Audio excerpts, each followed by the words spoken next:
This is Season 1 of the Constitutional Commons podcast. This season is called The Founders of the Constitution. Your host, Rob Natelson, is a nationally known constitutional scholar and author whose research into the history and legal meaning of the Constitution has been cited repeatedly at the U.S. Supreme Court by both parties and by individual justices. In this podcast, you will learn about the lives of leading founders and their unique contributions to the Constitution. Hi, I'm Rob Natelson, and welcome to Part 12 of the series, The Founders and the Constitution. This installment is about Benjamin Franklin. Benjamin Franklin was born in Boston on January 6, 1706, the youngest son among a tradesman's 15 children by 2 successive wives. He had 2 years of formal education. At the age of 12, he was apprenticed to his older brother James, a printer. 5 years later, he ran away to New York. He couldn't find a job there. He was forced to travel on to Philadelphia, arriving with $1 Dutch and about 20 pence in copper. But in the next 25 years, Franklin first established a successful printing business with affiliated businesses throughout the colonies, established a successful newspaper, the Pennsylvania Gazette, and also founded America's first German language newspaper.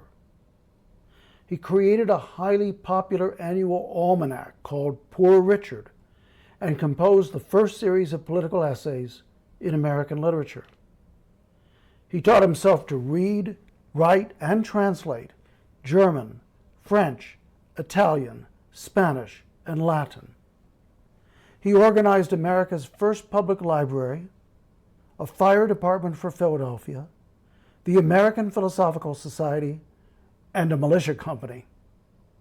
He invented the Franklin stove and a new printing method to prevent the counterfeiting of paper money. He served as clerk of the Pennsylvania Colonial Assembly, postmaster of Philadelphia, and co-postmaster for North America. And he studied and wrote on the nature of whirlwinds and waterspouts, and undertook the groundbreaking experiments in electricity that led to worldwide recognition, including several honorary master's degrees and honorary doctorates from the University of St. Andrews and Oxford. And that was just the first half of his life. In 1748, around the time of his 42nd birthday, he retired from active management of his businesses. He continued to write essays and pamphlets on all sorts of subjects. In addition, he continued his scientific work, pursuing further discoveries in electricity, building the first model basin for planning the design of ships, inquiring into the nature of the Gulf Stream, and inventing bifocal glasses and the lightning rod. But after his 42nd birthday, he devoted most of his life to public service. He supported the American cause against Britain. He served in the Pennsylvania Assembly and briefly as its Speaker. He was a member of the Continental and Confederation Congresses. He joined John Adams, Robert Livingston, and Roger Sherman on the committee that oversaw Thomas Jefferson's drafting of the Declaration of Independence. Franklin also was United States Postmaster General for a time, and for 25 years was a diplomat in Europe over the years from 1757 to 1762, and again from 1764 to 1775, and again from 1776 to 1785. At various points during his stay in Europe, he represented the governments of Massachusetts, New Jersey, Georgia, Pennsylvania, and the United States. When he returned to America in 1785, the Pennsylvania Executive Council elected him state president. He was in that office when the Constitutional Convention met. One way Franklin contributed to the framing of the Constitution was by composing documents that helped pave the way for the Constitution. In 1754, he represented the colony of Pennsylvania at an intercolonial convention called principally to negotiate with the Six Nations of the Iroquois. The meeting was held in Albany, New York. Albany was a frequent meeting site for conventions of colonies when business with the natives was on the agenda. In Albany, Franklin teamed up with Thomas Hutchinson of Massachusetts to write the Albany Plan of Union. This was a blueprint for a federation of American colonies. The plan was rejected both by the colonies and by the British government. Nevertheless, its general concept and some of its specific language influenced later documents. For example, the chief executive of the proposed confederation was the President General, which means the common president. There was also a reference to a House of Representatives and a section that looked a lot like the Constitution's Indian Commerce Clause, which is part of Article 1, Section 8, Clause 3. After the Revolutionary War had commenced, but before the Declaration of Independence, Franklin proposed another proto-constitution. This was his, quote, Articles of Confederation for the United Colonies of North America.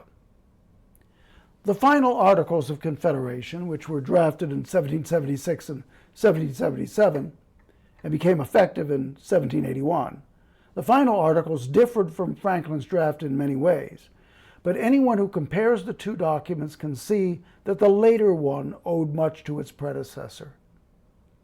Moreover, in 1776, Franklin chaired the convention that drafted the Pennsylvania Constitution.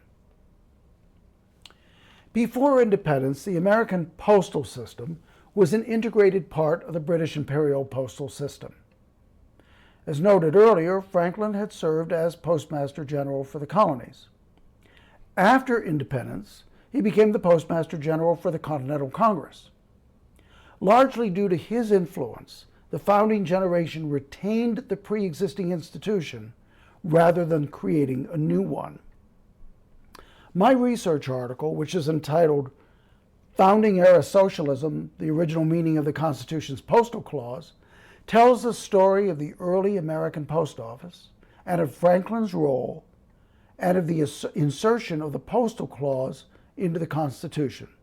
That's Article 1, Section 8, Clause 7. Some of the framers of the Constitutional Convention, men such as John Rutledge and Edmund Randolph, saw many of their specific suggestions incorporated into the Constitution. That wasn't true of Franklin.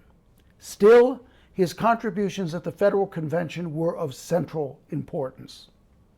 To begin with, his encyclopedic knowledge of diplomacy, history, politics, and business provided the other commissioners with a source of reliable information in that pre-internet age. For example, when several delegates supported creating a very strong president with an absolute veto over congressional bills, Franklin tempered their enthusiasm by relating how executives in the Netherlands and colonial Pennsylvania had misused their powers. As was true of Washington, Franklin's presence tended to keep the delegates on their best behavior. They were wary of offending the iconic Washington, and they responded well to the humor of the witty Franklin. Franklin often used his wit to communicate real-world lessons. James Madison recorded Franklin's interjection during a discussion of how to appoint federal judges.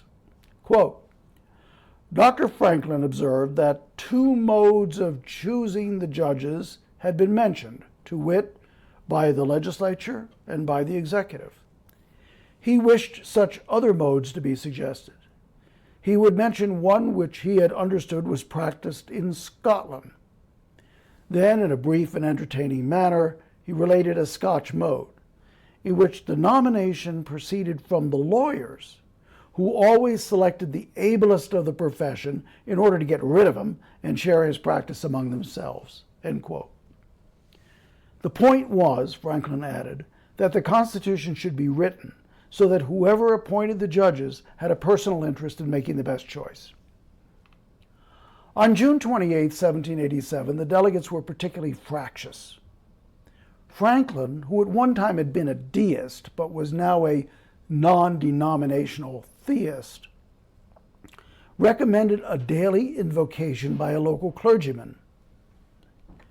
"Sir," he said, "the longer I live, the more convincing proofs I see of this truth, that God governs in the affairs of men. And if a sparrow cannot fall to the ground without his notice, is it probable that an empire can rise without his aid?" His suggestion wasn't adopted, at least in part because the convention had no funds to pay a clergyman. But it's impossible to believe that Franklin's plea was without effect. Sometimes Franklin reminded his colleagues of basic principles. On July 2nd, he told them, quote, "In free governments, the rulers are the servants and the people, their superiors and sovereigns." This is a view we modern Americans should recall when government treats us as children. The sage of Pennsylvania steadfastly stood up for the rights of the lower classes because he disliked, quote, "everything that tended to debase the spirit of the common people." Although the Connecticut delegates, discussed in the next installment in this series, were largely responsible for the Great Compromise, it actually was Franklin who headed the committee that proposed the compromise and moved its adoption. This was the bargain whereby, first, the House of Representatives was to be allocated mostly by population. Second, each state was to have 2 senators, but 3, only the House could initiate revenue bills. Franklin's closing remark of the convention, the famous one about the half-sun on the back of the presiding officer's chair being a rising rather than a setting sun, the closing remark helped to inspire the delegates to promote their handiwork to the public.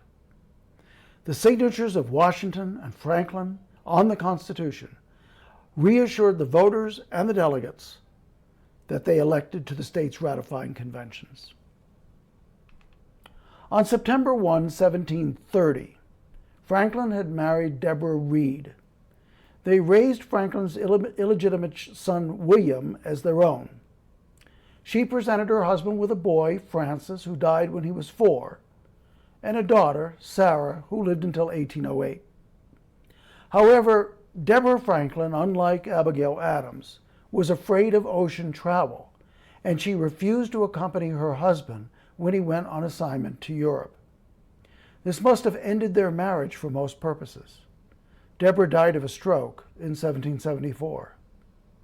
The end of the Constitutional Convention and the expiration of his term as state president the following year represented the close of Franklin's political career.